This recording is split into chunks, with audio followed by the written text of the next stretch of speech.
তখনই সেখান থেকে বলো কি মানে কি রিলিজ হচ্ছে, এনার্জি রিলিজ হচ্ছে।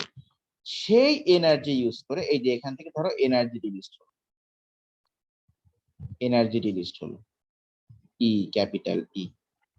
সেই এনার্জি ইউজ করে, সেই এনার্জি ইউজ করে এই ম্যাট্রিক্সের ভিতর থেকে হাইড্রোজেন আয়নকে এগেইনস্ট দ্য কনসেন্ট্রেশন গ্রেডিয়েন্ট এর বাইরে পাঠানো।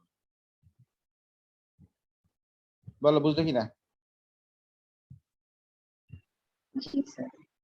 বলো তো কি হয় এখানে মা, এই পার্টে বলো কি হয়, আবার বলো। ইলেকট্রন যখন জাম্প করে তখন কি হয়? এনার্জিটা রিডিউসড হয় হুম, এবং এনার্জি না না না রিলিজ না, হয়।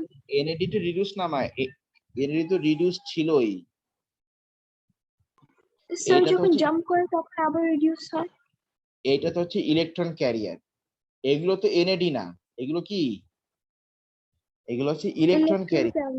হ্যাঁ, তো ইলেকট্রন ক্যারিয়ারটা ইলেকট্রন নিয়ে নিল কার কাছ থেকে, এই যে ইলেকট্রন ক্যারিয়ারটা, এই যে ইলেকট্রন আর হাইড্রোজেন আয়নকে মানে কার কাছ থেকে নিল, রিডিউসড এনএডি এর কাছ থেকে নিল, তাই না? হ্যাঁ, তাহলে এইটা এখন রিডিউসড হয়ে গেল। তারপর এই ইলেকট্রনটাই যখন এখান থেকে এখানে জাম্প করে, তখন এই যে এই মানে ইলেকট্রন ট্রান্সফারের যে রিয়াকশনটা হচ্ছে, এখান থেকে বলতো কি রিলিজড হয় এই ইলেকট্রন ট্রান্সফার রিয়াকশনে? হ্যাঁ হ্যাঁ, এনার্জিটা রিডিউস হয় আবার। না রে মা, এখান থেকে এই যে ইলেকট্রন যে জাম্প করছে, এনএডি তো এখানে তো রিডিউসড হবে, এনএডি তো রিডিউসড হবে হচ্ছে শুধুমাত্র, আচ্ছা এনএডি রিডিউসড কেন হবে? এনএডি তো রিডিউসড হবে হচ্ছে আইদার গ্লাইকোলাইসিসে অর লিঙ্ক রিঅ্যাকশনে অর ক্রেবস সাইকেলে। আর এখানে তো ইলেকট্রন যাওয়া আসা, কি যাওয়া আসা করছে বলো? ইলেকট্রন যাওয়া আসা করছে।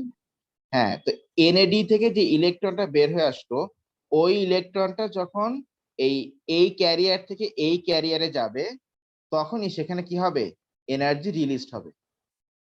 বলো কি, বলো কি হবে, এনার্জি রিলিজড হবে। হ্যাঁ, এনার্জি রিলিজড হবে, এনার্জি উইল বি রিলিজ। আর সেই এনার্জি ইউজ করে কি হবে এখানে বলো? হাইড্রোজেনটা একটা হাইড্রোজেন আয়নকে এগেইনস্ট দ্য কনসেন্ট্রেশন গ্রেডিয়েন্ট, অবস্থা বলো, একটা হাইড্রোজেন আয়নকে কি against the concentration gradient matrix থেকে এই ইন্টারমেমব্রেন স্পেসে পাম্প করা হবে। কি ঠিক আছে কিনা?